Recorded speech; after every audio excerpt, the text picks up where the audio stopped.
This 1/2 inch Schedule 40 threaded PVC cap will need an adapter, but it should work fine. Standard aquarium air line was just flexible enough, as long as it's around 65 degrees Fahrenheit or higher. I measure and cut the air line about 40 inches long. Next I fold it in half and mark the center. Drilling test holes and scrap material to trial fit the tubing helps me to choose the correct size drill bit. Ended up using a 3/16 inch drill bit, which is a little smaller than the tube. The cap is now marked like so with a dividing line, and 2 holes are drilled close to the ends of the line, without damaging the threads too much.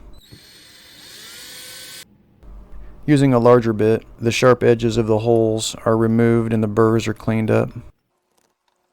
Cutting an angle on the end of the tube helps when inserting it through the hole. Pliers were handy during installation. The tubing needs to fit tightly in the holes to get a good seal.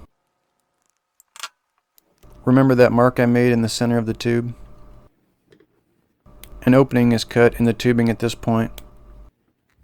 It's open far enough so it doesn't restrict air into either half when it's folded and installed in the cap. These pieces of plastic were cut to space the opening in the tube away from the holes in the cap. They're stacked and inserted between the tubes like so. Then I pull both whips until the opening is seated and centered on the divider. An adapter was needed to attach this whip to my air hose. Sealed the threads with Teflon tape. I'm careful not to crack the plastic cap by over-tightening. I made the whips extra long to demonstrate one of the problems with too much length.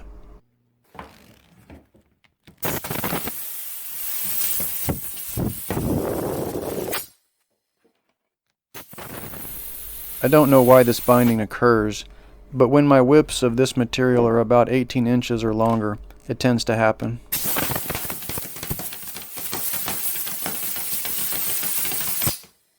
I'll start with 16 inches and cut it to finish length while tuning the whip.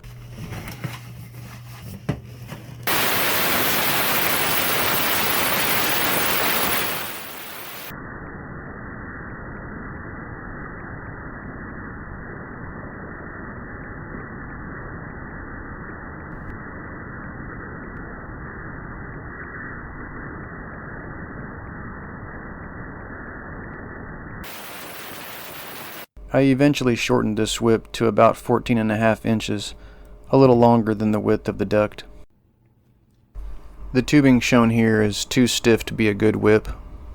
I bought it from the hardware store for this task, but it lacked the necessary flexibility. My 20-gallon compressor with a max pressure of 120 psi and a pump rate of 6.5 CFM was just barely enough to run this tool.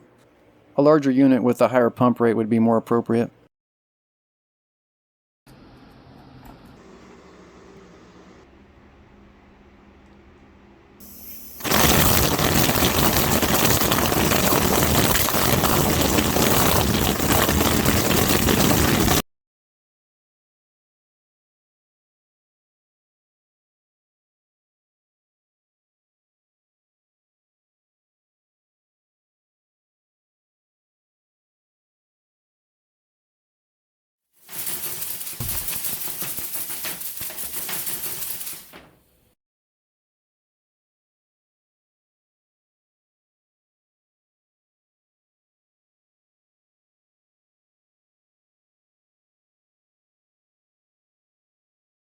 Thanks for watching.